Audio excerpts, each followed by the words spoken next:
What's going on, everybody? Welcome back to another edition of the Dolphins In Depth podcast. I'm Daniel Yafusi. That is David Neal. Thanks so much for tuning in and Happy New Year. Quick reminder before we start, make sure to subscribe to the Miami Herald YouTube page, like, share, comment, as well as subscribe to the Miami Herald. Now, I hope you guys had a fun, safe, eventful New Year's, and I hope that you brought in the new year a lot better than your Miami Dolphins because the Because it Dolphins, wasn't fun and it wasn't safe it was and it was eventful, real eventful. but not for the wrong team. Now the Dolphins went up to Baltimore for a pivotal AFC matchup. This was a clash of two of the AFC's best teams, the conference's top two seeds. What one Dolphins player even called a heavyweight fight, but I gotta tell you, it felt like one of those vintage Mike Tyson quick knockouts. Like I know you know what I'm talking about. Like the 15-second quick and he's out. The Marvis Frazier's, the It's 30-second like Marvis Frazier fight, the 2-round Trevor Burbick one. Yeah. nice little uppercut, haymaker, and he's out. Yeah. The Dolphins lost in blowout fashion, 56-19. The most lopsided margin of defeat for them this season. It was a loss that knocked them out of contention for the AFC's number one seed, and it sets up now what is the most important game of the season. Sunday Night Football, the final game of the NFL's regular season. Dolphins Bills at Hard Rock Stadium for the division crown. A couple weeks ago, if you had told Dolphins fans, if you had told us that Miami was going to be fighting for their, fighting for the division in the final game of the season, people would have called you crazy. They would have said there's no way. At one point, they held a 3-game lead in the division with 5 games left, and it just seemed like Buffalo had this kind of treacherous path to finish the year. But the Did, Dolphins. did did didn't we say though, like after the Bills trashed Dallas, didn't we look at this and go, well, this could happen. Potentially, but the thought was that the Dolphins, were gonna start hitting their stride. They had a much easier final stretch. I mean, before these stretch of games against Dallas and the Ravens and now the Bills and whatnot. But the thought was that Buffalo they're really hitting their stride yet. But here we are, Week 18 for the division, and we'll talk about that. We got a lot to talk about. We got to start with what happened in Baltimore on New Year's Eve. Both of us picked the Ravens, or we both picked the Ravens to win in a close game. We both were a little hesitant. There were a lot of injuries on both sides to monitor. Both teams were coming off really emotional wins, and very what we thought were evenly matched teams. They didn't play out that way. I mean, outside of the first quarter, it didn't play out that way. The Dolphins were down 28 to 13 at halftime, very similar to their 28-14 margin of the deficit they faced last year. They were down 22 points at entering the fourth quarter, not very far off from the 21-point margin they faced last year. But there were no late game heroics. That's where the fork. Yeah, I mean the Ravens they put their foot on the Dolphins' neck. They did not let up.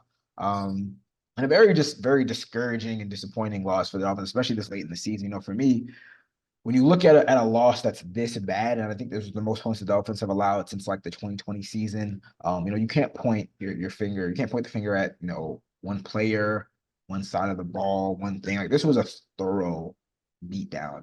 And really, I got to say that the Dolphins coaches were out schemed, and the Dolphins players were just frankly outplayed. Again, outside of really what was kind of like the script, the Dolphins had 2 drives in the first quarter. They go down, they score a touchdown, which, and especially the way they started with that, with Achan, kind of taking up the lead in the backfield with Mostert out. He had a great game. He had a great start. The Ravens go down, they get their own touchdown, and the Dolphins are right back in there. But then Tyreek, drops a wide open pass in the end zone. And that's kind of, if they're for a field goal, and that's kind of where it ends. I think the one thing that stood out for me is that, I think what was kind of part of our hesitancy with these picks is, there were a lot of injuries on both sides. The Dolphins, we talked all season about the injuries that they dealt with. They were without Mostert, which was kind of a surprise. They were without Jalen Waddle. We know the several other injuries that they've been dealing with and whatnot. But the Ravens had a lot of injuries and a lot of notable injuries as well. I mean, that we can't, just kind of dismiss. They entered the game without 2 starters in the secondary. And honestly, I got to say, I had several radio interviews with Baltimore radio stations, Miami, South Florida-based radio stations, and as late as Friday, I gotta say I actually changed my pick because I saw that there were some guys not playing for the Ravens, and I was like, even without Tyreek Hill, I mean, even without Jalen Waddle, when you have Tyreek Hill, I thought that the Dolphins were going to be able to take advantage of that. And I think that that was kind of the biggest disappointment. And the thing that stood out for me was that the Dolphins weren't able to take advantage of anything, any of the injuries that the Ravens faced. And they were Ravens players dropping like flies during that game, like coming hobbling off the field. Like they were stretched thin in the secondary and they didn't get anything deep. They got, every once in a while they get something over the middle with Tyreek, but nothing significant. And then on the other side, the Ravens were just taking advantage of everything, with the Dolphins injuries. We saw Xavier Howard go out. Eli Apple comes in. He lets up a big play on a miscommunication. They're getting stuff with the running backs and the linebackers and just taking it like they had a clear plan. They executed it to a T. And for the Dolphins not to be able to make the adjustments in the second quarter, the third quarter, second quarter, and the second half, that's what stood out to me. Because from this point, it's really the playoffs. Like you got to win this game, and we're going to talk about it later. You got to win this game to win the division. But from this point on, you're facing the cream of the crop, more or less. Playoff caliber teams. And if you can't adjust to these injuries, you can't exploit other teams' injuries. That was really concerning, especially against a team that we all regarded as one of the best in the NFL, if not the best in the NFL. What were your takeaways? Yeah, I mean, pretty simplistic. I thought you had, Lamar Jackson being as being as Lamar Jackson as he can be, and every time I saw like when the Ravens go down, I thought, okay, isn't this next play, isn't the prime guy on the next play going right at that spot? Yeah. Isn't that your prime attack point? Because they lost another starter in Marlon Humphrey like very early in that game. So Right. they were essentially playing with two backup cornerbacks and they're without their best safety. Like they were And very shorthanded in the secondary. right, and yeah, okay, the Dolphins were without Waddle, that makes a difference, but I got to think that what they had out there should have been able to take more advantage of the Ravens. I also feel like there was just a sense of once things got going against the Dolphins, it just kind of felt like they were running ahead of they were just trying to stay ahead of the snowball and or stay ahead of the boulder or whatever it is rolling downhill, and they couldn't do it, and it all came down really quickly, when it got to 2013 and 35-13. I had no thought, despite the similarity in the scores, there was no thought to me that this was going to wind up like last year's game. Especially when the Ravens took the opening kickoff in the second half for 78 yards, and then a couple plays later, they make it 35. They're in the end zone. And you're like, Yeah. all right, like, yeah. I just thought they're just not good. Also, the Ravens are just not going to let this happen again. And they're going to keep pumping it in the end zone, which they did. And they kept scoring, and that's their job. Not their job to hold the score down. And it was just they did exactly what you are supposed to do. That just kept coming back to me, like, this is what you want a football team to do. They are attacking the weak points. They are, their guys are, and also their guys are coming up with plays. I mean, they had like three one-handed interception followed by a one-handed, grab. Like they played out of their mind. Like I don't. That may have been the best game they played all year from like top to bottom, honestly.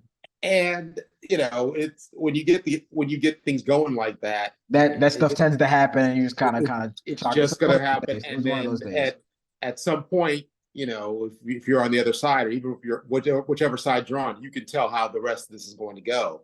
Yeah. And you try to fight against it, and they're athletes, they're professional athletes, they're out there. It's not like they give up, but everybody's been in that kind of game on both sides, and there is that sense of, yeah, this ain't gonna be it. This ain't that day. And it's not that they give up or anything, but there is that sense, hey, we know how this is going to wind up.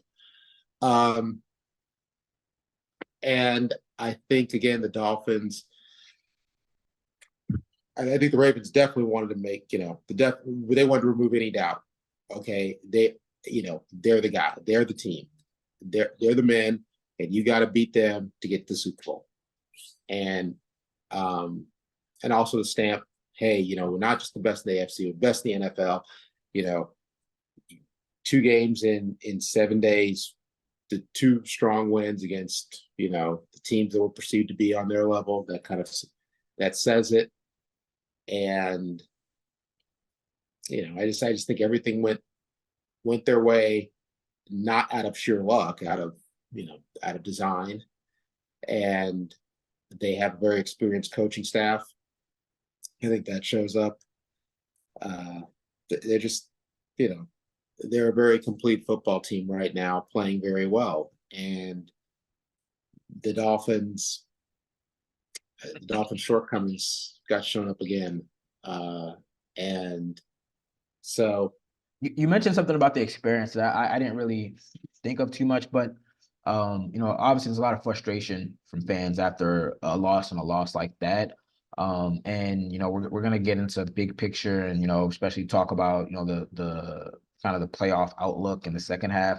But it kind of got me thinking like the Ravens have been here. This is the 6th year with Lamar Jackson and John Harbaugh, the head coach. They've had their shortcomings, they've had their failures. They've kind of gone through it, and this, I don't know if this is going to be their year. It certainly looks like it might be their year. But they've kind of taken those slow steps, falling short in the playoffs, getting that playoff win, trying to get over that. They're still trying to get over that final hump to get right. to championship game. But for the Dolphins, it feels like I know nobody wants to accept a 37-point loss, but it feels like, I mean, this is part of the journey where like McDaniel, Tua, first year, there's really bright moments. Obviously the injuries kind of derail the season. They take a step further this year. It looks like maybe they're just not there yet. And I know injuries have played a big part, but it seems like they're just not. Like, I thought that this was a team that was talent-wise was capable of reaching the Super Bowl, but it feels like in some of these matchups that we've seen this year, maybe they're just not. They're not callous. They're not experienced. They don't have that experience yet to really break through. I mean, that's what I'm starting to sense from some of these shortcomings that we've seen this year. Well, and how that's kind of a logical conclusion if you look at roster-wise, talent-wise, up and down the roster. This is good. This is almost as good a roster as anybody in the league. Maybe when healthy. San Francisco's probably more physical. Baltimore definitely more physical, but you go up and down the roster. It's talent laden, and yet the talent doesn't in those games. You look at those games. You kind of look back and go, how did they lose to Kansas City? When you look at what's happening with Kansas City, since you're looking at how did they lose to Tennessee, which is really the big stain right now, because if not for that loss, not for that fourth quarter collapse, really late game collapse, they'd have the 2 seed right now, they'd have the division, and they'd be able to address this final game of the regular season a lot differently. I go back to the Kansas City game because that's a team that has a lot of key players with that experience, with that they're kind of like the boxer who, like the championship medal, so to speak. Right. Remind me of a boxer who you might be younger than them, stronger than them, quicker than them, better punch, and somehow you look up at the end of the night and you fight the 12, 15 round fight and you lose the decision. You're like, and you lost. You lost. And you're like, how'd that happen? Yeah. Because of so yeah, that's the game I kind of look at and go, yeah, this maybe shows you where the Dolphins are and aren't, and the Tennessee game, that was their first loss to a team with a losing record, and as we've noted, everybody seemed to have that loss this year, have one of those, and they had to do a complete collapse to do it, but they didn't, and it happened. But yeah, you look at Kansas City, Philadelphia, for all the things that were funky about that game. Still a team that's another team that's seems like very good team, kind of troubled this year, but against the Dolphins, what happened? So yeah, maybe this may be a growth process season. Nobody wants to hear that, of course, because you never know when the window closes.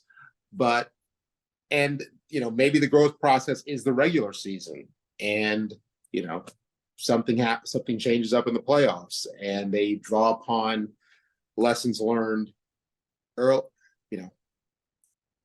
during the season. But yeah, it was disappointing to see them just not Yeah, not they didn't have an answer for Lamar. I don't think Tua played a bad game necessarily, but his 2 interceptions definitely came in. I mean, all interceptions and turnovers come in bad moments, but his especially, I think the first one, 21 to, I think it was 21-13. 21-13. So they were 21-10. What was around that score? And, they had the ball. They were kind of driving around the 2-minute warning. You throw a pick that gives the ball back to the Ravens. The second one comes right after, like one of the rare stops of the day for the defense. You get a turnover one play later at midfield. You throw an interception. And after that, it really felt like the door closed. So I don't think that, there was no one person to point the blame at, but you just need better from everyone, the players and coaches included. It's just kind of one of those days, but it came at a very inopportune time.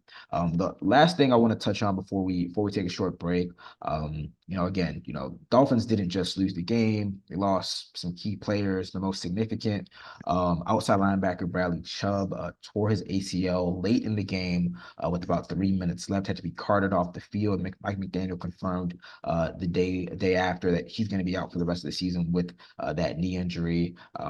The time in which the injury occurred, just about 3 minutes left in the game, prompted a lot of people to question Mike McDaniel and his decision to keep his defensive starters in there. I did ask him, after the game, whose decision was that? Was it his? Was it Vic Fangio's? And kind of explain the process.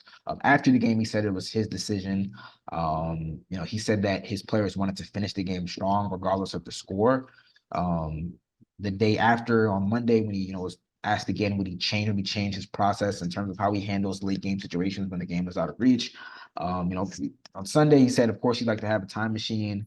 He kind of elaborated more on the situation and said, the Dolphins had already pulled their offensive starters, but there was one play with Mike White. There was a mishandled handoff with the running back, and the defense kind of went back on there, so they hadn't really made that decision. Nonetheless, it's a very tough situation, given that he was hurt in essentially garbage time and didn't really need to be out there. I don't think the Ravens. I think the Ravens had already taken their starters out because the next play they threw a touchdown with their backup quarterback, which got a lot of people up in arms. But for you, do you place blame on McDaniel for the decision? Is there someone at fault for Bradley Chubb's injury and just kind of the nature of it all? Because it just feels like a tough situation in all.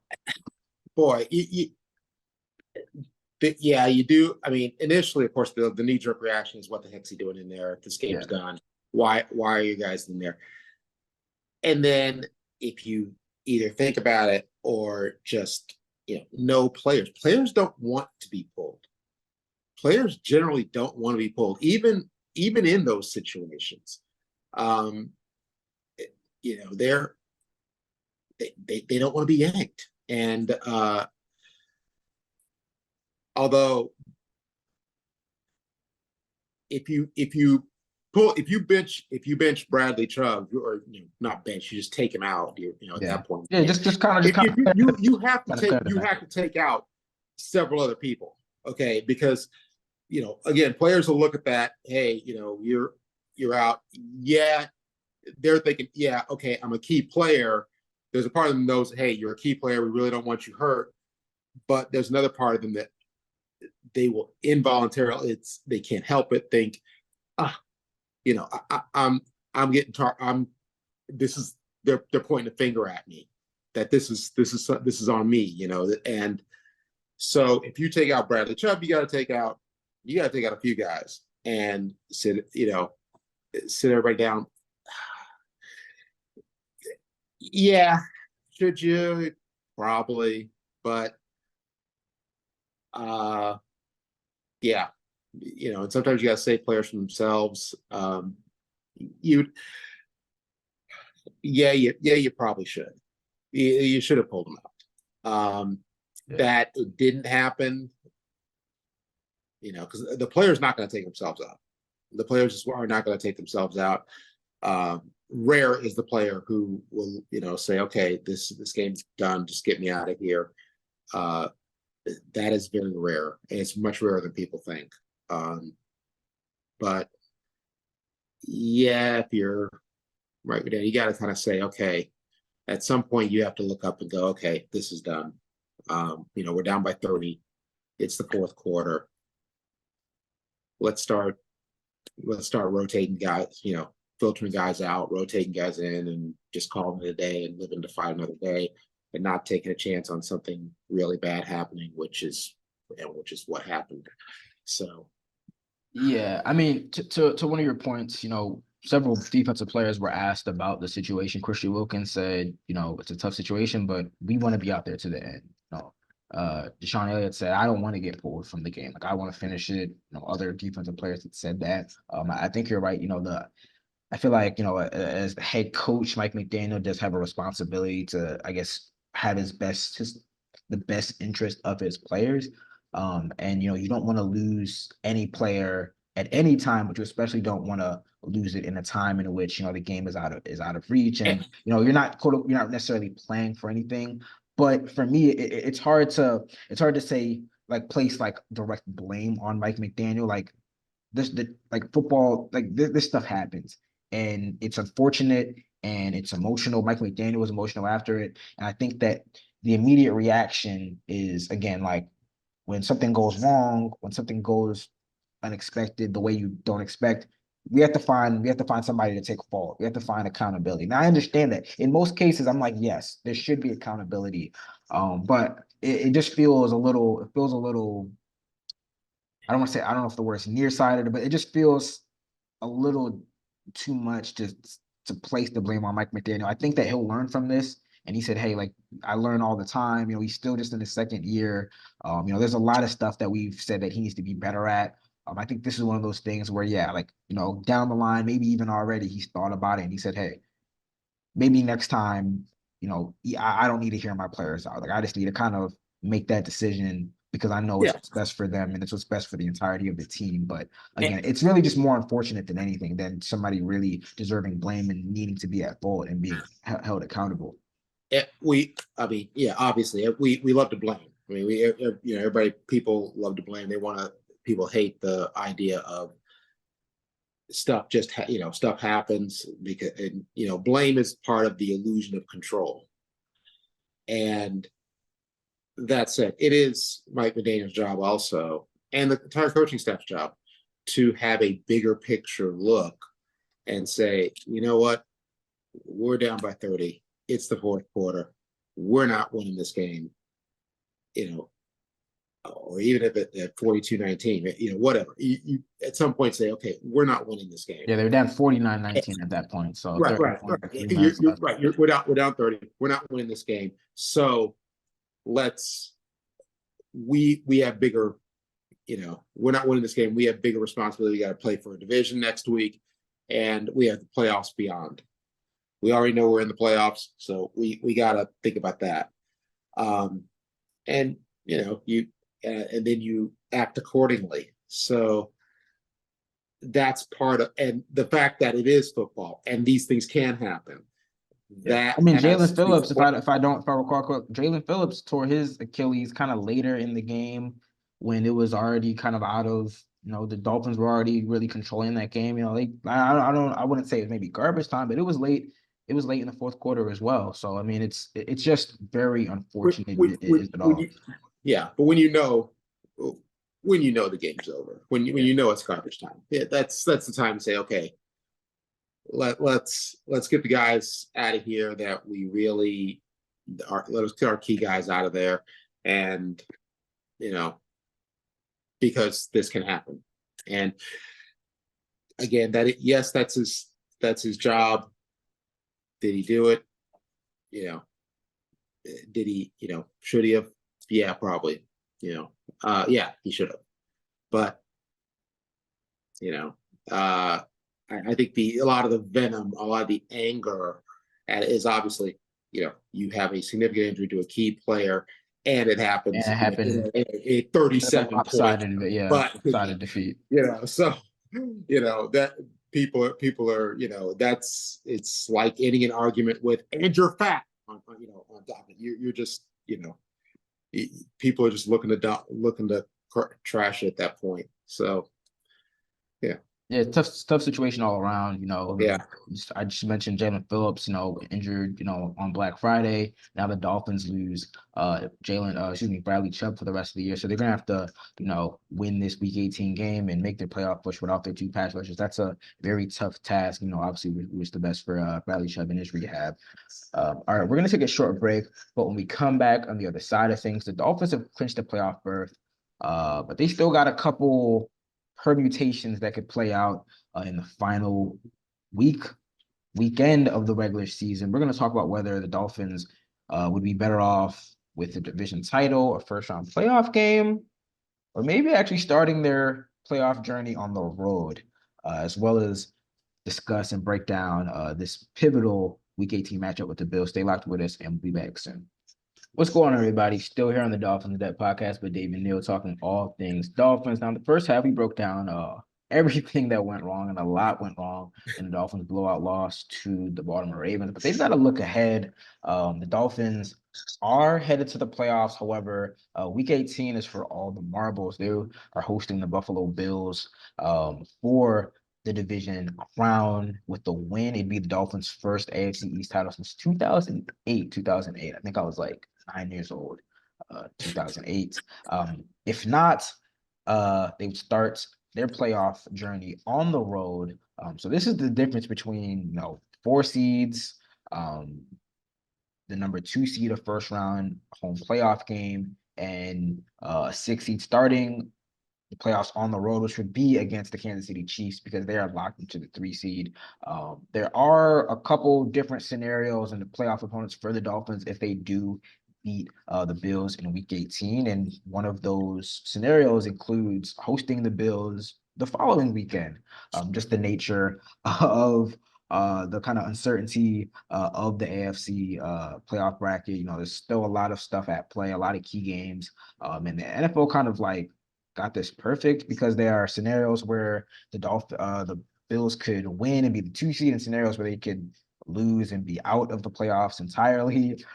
So kudos to the NFL and the schedule makers for just kind of just falling into their lap. I will ask, just came to mind as we were kind of putting the show together. The Dolphins and their struggles against the Bills have been well documented, especially in the Josh Allen era. The Dolphins have lost, I believe, 10 of the last 11 matchups to the Bills, all with Josh Allen starting, which brings me to this question. If you're the Dolphins, if you're a Dolphins fan, would you rather be the number 2 seed, be assured of a first round playoff game and a divisional round playoff game, but have to host the Bills again? So again, just to keep up in this scenario, the Dolphins would have beaten the Bills in Week 18, and then the Bills still would have backdoored their way into the playoffs as a 7 seed, and then you host the Bills again in the wild card round? Or would you rather, I don't want to say lose the game, but start your playoff journey on the road as the 6th seed in Kansas City, and then you're probably going back to Baltimore for a divisional round rematch? What say you? What would you rather? I guess what is the more ideal and kind of better path for the Dolphins? Well, that for a team that doesn't make the playoffs all the time and doesn't play for home field advantage a lot, that really does sound like PP in one hand and Kaka in the other, because That's just wow. Because Kansas City looks so vulnerable, and yet, do you really want to be going to Arrowhead in January? Ooh, To nobody face wants to to go to face Arrowhead to in face January. this Chiefs team. Yeah, yeah. That's the thing. That's your thing. Is like, yeah, they're vulnerable. Um, but still in the playoffs, boy, you kind of like that home field. There's a reason, 19 not and many 3 in their teams have last won. 22 at Hard Rock Stadium, yes. But But again, yeah, but the there's a reason Bills. teams don't. There's a reason historically, you teams don't win a whole bunch of road games and go to the Super Bowl. Um, you tend to start or finish at home. You still have at least one home playoff game. Uh wow, that's tough. Because essentially you I'm have still of a, the I'm still Bills. of a mindset. You want to be. I still have a mindset. You probably want to be at home. You probably want to be at home for the extent for if you're gonna. But then again, Are thinking the about Dolphins good enough? Again, it's not 100% certain that if the Dolphins beat the Bills, then they will host them in the first round. But I'm just saying, like, in this scenario, in this hypothetical that we're discussing, do you think the Dolphins can beat the Bills in back-to-back games, even if they're at home? tough task, but I think yeah they can.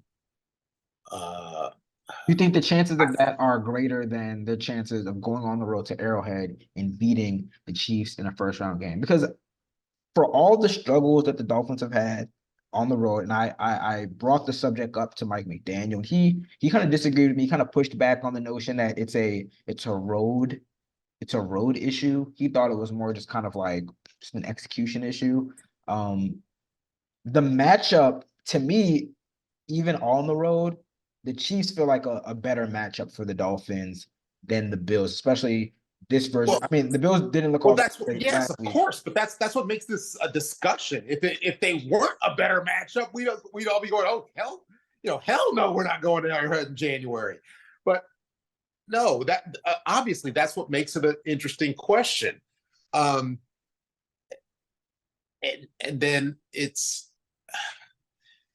what's also interesting is just in a pure matchup, go down the line of the matchups since, yeah, you think, yeah, they seem to be better matched up against the Chiefs. Then again, this is still this is still playoff football. Yes, there is still another level there, and it's another level that a lot of guys on that Kansas City team have been through several times and have gotten the Super Bowl 3 times. I mean, the Bills are pretty playoff. I mean, you Yeah, their playoff experience at not getting at not getting there, but they and no, not but getting as I'm saying, far as they want. but I'm saying that they have that playoff experience though. Like they've Yeah, been there, they've done it, they've gone on the road and given the Chiefs all that they can handle. They've gone on the road and given teams all that they can handle and won games. So I'm saying like they have that champion. I mean that playoff experience, not championship experience, but playoff right. experience. But see, and I think there's a difference between that playoff experience and you know that ability to pull games out that you maybe shouldn't. And I mean, we they keep doing it in the play. They've done it several times in the play. They did it in the damn Super Bowl last year. So, a game they should have lost. So,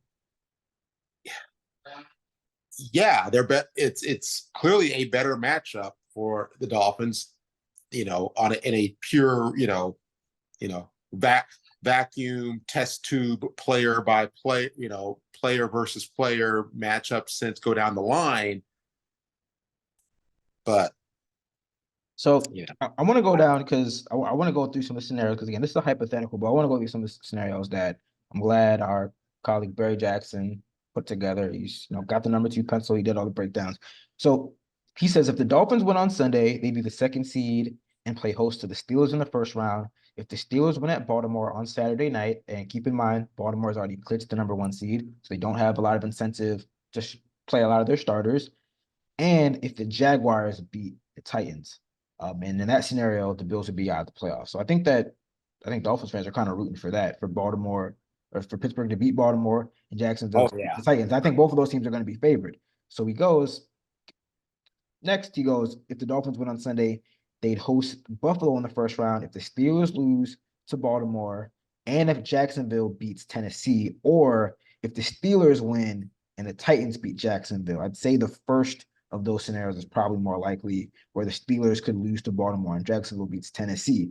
And in those two scenarios, Buffalo would be assured of the #7 seed, and he'd host them in consecutive weekends. For me, as good as the Dolphins have been on the road, as good as as good as they've been at home, 19-3 in their last 22 games at Hard Rock Stadium. I don't know the numbers, I don't know the stats behind it, and I'm sure that we'll probably, if the Dolphins do end up hosting the Bills next weekend, for the first round of playoffs, I'm sure these stats will come up. But I don't know what the stats are behind a team that has to play an opponent back-to-back weeks, in the first round of the playoffs, or 3 times in a year. But it's tough to beat, which we always say, it's tough to sweep opponents. It's tough to beat opponents twice in a year. I would go out on a limb and say it's very, very difficult to beat a team back-to-back weeks, even if you're at home. And we'll get into the matchup in a minute, but this just hasn't been a very good matchup for the Dolphins. The nature of the way that some of these injuries are piling up, and we'll talk about that a little bit more as well as we get into predictions.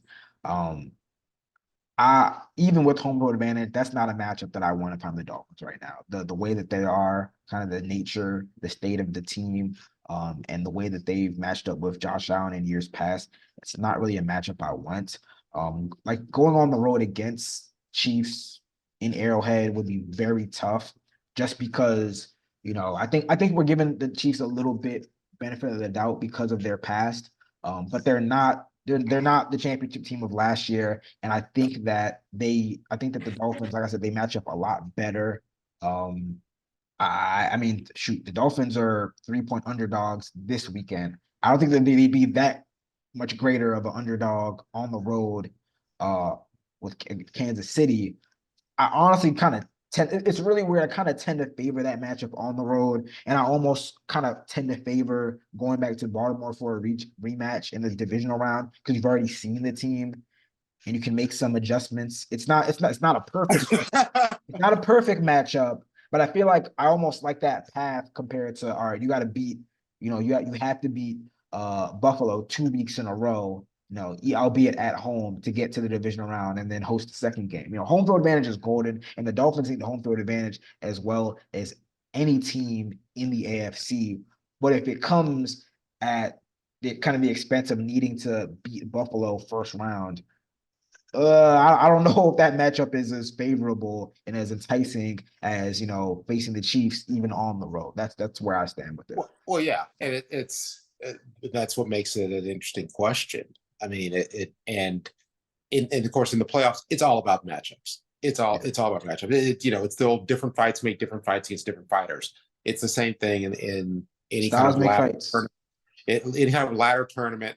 It's yeah, there's years where there's one team definitively the best and they're going to come out, but there's years where you have teams have Achilles heels, they have teams they have problems with, and yeah, a team can be a Super Bowl team except against these one or two teams, and they run into one of those one or two teams on the way to getting the Super Bowl. I just boy, it's just yeah. I think it's a real tough. I think it's a tough question. I also think the weather comes into play in Kansas City, because you don't know what you can get. You might get a perfectly fine day, perfect football you can get weather. a snowstorm, you can get some You rain, get snowstorm, you get get rain, 20-degree you weather. can get 20, you can get 0. I mean, you can. It's and yeah, that can throw things off. I've seen great offensive games in the snow. I've seen great offensive games in the rain. Haven't seen well. I was going to say actually. I was about to say haven't seen a lot in the cold. One of the coldest Dolphins games ever was a Dolphins Chiefs game where they went up and down the field on each other, and back in like 2008, 2009, something like that. Um, but yeah, that cold can really throw you off a little bit there, more so even than the other elements. But yeah, I just think with playoff preparation and all of the extras that go into playoff preparation, it's really nice to just it's there's just that really nice to be at home, and I think that's one of the reasons home teams have. I mean, aside from the fact that you have home field advantage, you're probably the better team. Um, it home teams have a it's have a better shot at getting there, and starting on the road, it's pretty tough. So yeah, it's not there's no I don't think there's a clear cut. You can have your opinion, but I don't think it's so clear. I don't think it's a blowout either way. It's because that's just it is tough to beat a team 2 weeks in a row. But Yeah, I mean done it. that very well could be the Dolphins' fate, and if they do that this weekend, it will be as home underdogs. Vegas has them as 3-point underdogs, which I thought was very very I thought it was kind of insane, but very telling. I thought this was gonna be like a pick'em game. Honestly, after the Dolphins lost and the Bills won, I thought it was gonna be kind of a pick'em. The money has definitely been on Buffalo's side, and I think that there's legitimate reason behind that. Um, we said it before, the Dolphins have lost 10 of their last 11 matchups against the Bills with Josh Allen at the helm. The Dolphins are beat up. I mean, that there's no way around it. They will probably be playing this game on defense without, I would say, at least three starters. Um, Obviously, Jalen Phillips, Bradley Chubb are out for the year. Xavier Howard is dealing with a foot injury, and Mike McDaniel said he's not expecting him to play. Jerome Baker looks like he'll be activated from IR this week, but who knows if he'll be able to play on Sunday with that knee injury. This is a Dolphins defense that gave up 48 points in the first matchup in week 4. And now, they were without Ramsey that at that point. He's back now, but they're without X. They were without Jalen Phillips in that matchup. Now they don't have Jalen Phillips or Bradley Chubb. I think they were without Deshaun Elliott. He'll be playing, but those three guys are very crucial. The defense that we expected to see this year on offense. They might have Jalen Waddle and Raheem Mostert back. We'll see how they progress in practice. Robert Hunt at right guard looks like he'll come back. And I think that if again, they're not perfectly healthy on the offensive side of the ball, but if they get Robert Hunt back, that's about as healthy as you can be this time of the year, albeit without some two starting offensive linemen. I don't like the matchup. I just don't. I don't think that Buffalo has played great these past couple of weeks. They've had some close calls with the Chargers and kind of looked kind of wonky against the Patriots, but they found a way to do it. But when it comes to this matchup, as we talked about, something has just clicked. It's always clicked for Josh Allen. It's always clicked for Buffalo's defense facing this Dolphins offense. There's a reason. I mean, there's a very valid reason why they're 3-point home underdogs, and I would have to guess they haven't been underdogs at home in a significant amount of time. But I think that I don't know. I don't want to say the Chubb injury, but the Chubb and the X injury, it feels kind of like the breaking point in terms of just like the culmination of the season, where we are at this point of the year, the matchup, and how well they're going to be able to hold up against Josh Allen. I don't think the Bills are a great team, but when they face the Dolphins, they tend to look great. And I don't know. It just feels, I don't know. The Ravens, lost to the Ravens, compounded with the injury. Just kind of felt like almost like the end of the road. Like they're going to go to the playoffs. But as they are constructed and constituted right now, this doesn't feel like a team that can, win multiple games, even if they get the number 2 seed, win a road game, when it counts in the conference championship to get to the Super Bowl. I'm taking the Bills I don't know. I'll say maybe a 31-27 type of game, 31-24. I think it's a close game, but I think that the Bills just like it's tough to see how they're gonna limit Josh Allen because they just haven't really done it like several years, and the injuries on defense kind of don't leave me optimistic they're gonna do that. I think that it's gonna be a tough end to the regular season. I'll be headed to Kansas City uh next weekend, and we'll kind of see where it takes us from that point. What do you think about this matchup? Yeah, it's not necessarily like as you pointed out, it's not a good matchup. Uh, the I think the one out game was the first game last year at home, and a lot had to go right for the Dolphins to win that one. Very A very close close, game. and a lot a lot went wrong for Buffalo on their end for the Dolphins to win. So yeah, it's and in Buffalo is yeah, like I said, they look great against Dallas. They look not so great against the Chargers, but the Chargers are the Chargers, and they chargered it up and gave Buffalo a win. And uh, they had a tough division game against New England, which was probably to be expected. Yeah, I'd take Buffalo here. Um, Let me go 34-23, maybe. Oof, you're thinking a little more decisive of a Yeah, win. it's I mean that's 11 11 points. points? That's two scores. They stick, it's 31-23. They stick on another field goal, and suddenly the Dolphins got to score two at the end of the game, and they don't get it done. It looks real good. Yeah, The it looks bookies more count as lopsided 11. than it actually is. I got Yeah, you. the bookies count as an 11-point win, and but yeah, that's how some of these games go. You team wins by 10 to 12 points. But it's been a one score game the whole way. Um, and yeah, it's kind of how I see it. But Yeah, it's so when these teams first met in week 4, it was 48 in Buffalo or Orchard Park. It was 48-20.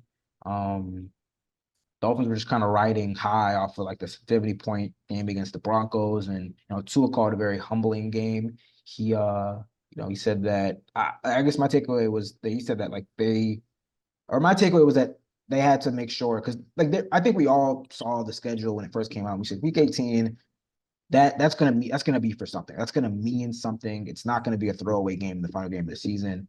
Lo and behold, it's for the AFC East title. And my main takeaway was that the Dolphins have to make sure that by week 18 they are ready to meet the moment. As the season progressed and these teams kind of took, meandering paths to where they are now, very different, very divergent paths to where they are now.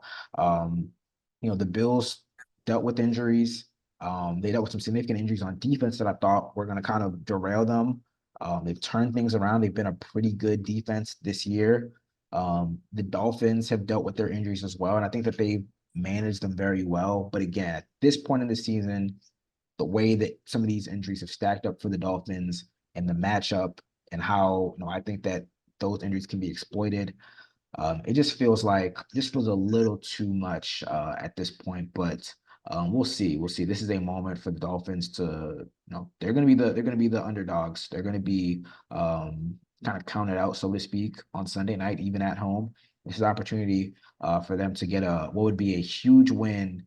And if they win this, like it's funny how like the week to week nature of the NFL, like how perspective and the way you're perceived can change. Like if the Dolphins win this game, even if they win a close game, if they win on a last second field goal, if they can win this game and get the number 2 seed and you're hosting whoever it may be in the first round, your prospects kind of change, even with the injuries, like everyone feels just a little bit better on the outside and the inside. You're hosting a playoff game, you win that, you get another one, and then hey, you're still in the dance. You're one of the final 8, and then maybe the final 4. Um, so we'll see. I still would say, the Dolphins prospects have of a long run in the postseason are I wouldn't say slim, but unlikely. But everything changes. If you're the number 2 seed and we have home field advantage, depending on, in my opinion, who you play, as opposed to starting the season or starting the postseason on the road as a wild card. Well, if you're the number 2 seed and you get Pittsburgh, you're feeling a lot better, or even right. You're feeling a lot better about yourself. You're feeling a lot better than if you got to host Buffalo, or if you're on the road. Right. And I mean, so let's see what happens. It's why it's fun. Yeah. Again, we all thought when the first schedule first came out, Week 18 was going to mean something, especially after the Dolphins, got humbled in Tua Tagovailoa's words in Week 4. We thought for sure these teams were going to meet up. And here they are, Sunday Night Football, final game of the regular season, Hard Rock Stadium. It's going to be a lot of fun. That brings us to the end of another edition of the Dolphins In Depth podcast. I want to thank you guys as always for tuning in.